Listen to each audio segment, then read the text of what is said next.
सकते। व्यास जी ने कहा नारद जी को, नारद जी हम क्या बताएं आपको अपनी उदासी का कारण, पर देखो हम एक रचयिता हैं, कुछ ना कुछ लिखते रहते हैं। हमने अब तक 17 पुराण लिख डाले, इतनी रचनाएं कर डाली। और रचना व्यक्ति क्यों करता है, क्यों लिखता है? ताकि जो लिख रहा है उससे खुद को भी शांति मिले और जो उसकी रचना को पढ़े उस पढ़ने वाले को भी शांति मिले। पर नारद जी 17 पुराण लिख करके हमारा ही मन शांत नहीं हो रहा, तो इसके पढ़ने वालों का, सुनने वालों का मन कैसे शांत होगा? पहले हमारा तो हो जाए, जब हमारा होगा तब हमें भरोसा होगा कि हाँ अब इसको जो पढ़ेगा, जो सुनेगा, उसका मन भी शांत हो जाए। और हम ये रचनाएं लोक प्रसिद्धि के लिए नहीं लिखते। रचयिता बहुत होते हैं इस दुनिया में, कवि बहुत होते हैं, लिखते हैं, अच्छी अच्छी चीजें लिखते हैं, पर कई लिखते हैं लोक प्रसिद्धि के लिए कि जब हम लिखें तो वाह वाह हो जाए। कई लिखते हैं धन पाने के लिए कि हम लिखें तो धन मिल जाए, पर कई लोग लिखते हैं लोक कल्याण के लिए कि समाज में कुछ बदलाव आए, इसलिए हम लिख रहे हैं। व्यास जी उन्हीं रचयिताओं में से जो लोक कल्याण के लिए रचना करते हैं। पर आज व्यास जी बड़े उदास हैं कि हमारे स्वयं का मन शांत नहीं, क्या करें? तब नारद जी ने समस्या का समाधान बताया। नारद जी ने कहा, व्यास जी आपका मन उदास जानते हो क्यों है? आपने रचनाएं तो बहुत लिखी, पर उन रचनाओं में एक कमी छोड़ दी। व्यास जी बोले, कौन सी कमी छोड़ी हमने? बोले, आपने ये कमी छोड़ दी कि आपने उसमें कहीं भी, उन रचनाओं में भगवान की भक्ति का वर्णन नहीं किया। और रचनाओं में ये तो लिख दिया पुत्र प्राप्ति कैसे हो, ये कैसे हो, लोक सिद्धि कैसे हो, पर भगवान कैसे मिले ये रास्ता बताया आपने? क्योंकि भगवान तो भक्ति से मिलते, और भक्ति के बारे में अभी तक आपने कुछ लिखा ही नहीं है। तो हम कह रहे हैं एक और नया ग्रंथ लिखो जिसका आधार भक्ति हो, भक्ति की बातें हो उसमें, और दूसरा कोई प्रसंग ही ना हो, भक्ति की चर्चा हो।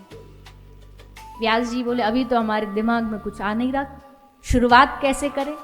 नारद जी ने कहा, हमारे पास एक थोड़ा सा मटेरियल है, हम वो दे देते तुम्हें। और ये भी हमारा खुद का अपना नहीं है, हमको भी मिला कहीं से। हमको किसी ने दिया? ब्रह्मा जी ने दिया।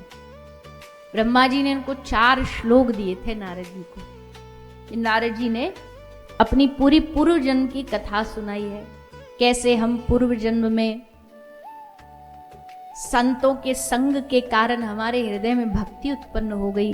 पूरी अपनी पूर्व जन्म की कथा सुनाई, और फिर इस जन्म में कैसे ब्रह्मा जी ने जन्म होके इनको चतुश्लोकी भागवत और वीणा, ये 2 वस्तुएं दी और कहा जाओ जगत में भगवान नाम का प्रचार करो। नारद जी कहते तभी से हम वीणा लेकर के सारी दुनिया में बस भजमन नारायण नारायण नारायण,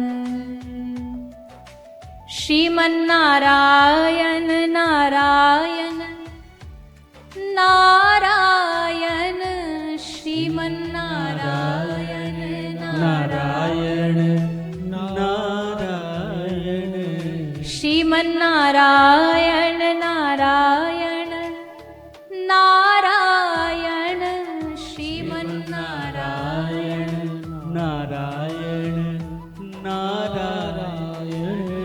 ओ लक्ष्मी नारायण नारायण नारायण, लक्ष्मी नारायण नारायण नारायण, भजमन नारायण नारायण नारायण, भजमन नारायण नारायण नारायण, सोते नारायण नारायण नारायण, सोते नारायण नारायण नारायण, ओ जगते नारायण नारायण नारायण, जगते नारायण नारायण नारायण, श्रीमन नारायण नारायण नारायण, श्रीमन नारायण नारायण। नारद जी का एक ही काम है, बस वीणा उठाई और सारे ब्रह्मांड में घूम रहे नारायण नारायण नारायण नारायण, ताकि इसको बोलने से हमारा कल्याण हो, साथ में जो हमको सुन ले उस सुनने वाले का भी कल्याण हो जाए। इसलिए जोर जोर से नारायण नाम लेकर के पूरे ब्रह्मांड में नारद जी घूमते। नारद जी कहते व्यास जी से, व्यास जी अगर हम चाहते तो हम भी एक कुटिया में बैठ के भजन कर सकते थे, पर हम जानते हैं भगवान की भक्ति से कल्याण होता है, इसलिए हम जोर जोर से नाम जाप करते ताकि हमको सुने लोग और उनके हृदय में भक्ति देवी प्रकट हो। इसलिए हे व्यास जी आप एक नए ग्रंथ की रचना करिए और उस ग्रंथ में भक्ति का वर्णन करिए।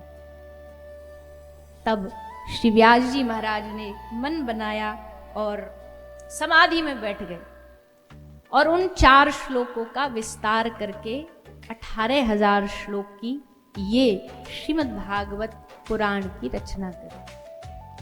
18,000 पुराणों की रचना करी, 18,000 पुराण लिखे, 18,000 श्लोक की भागवत ये महापुराण लिखी।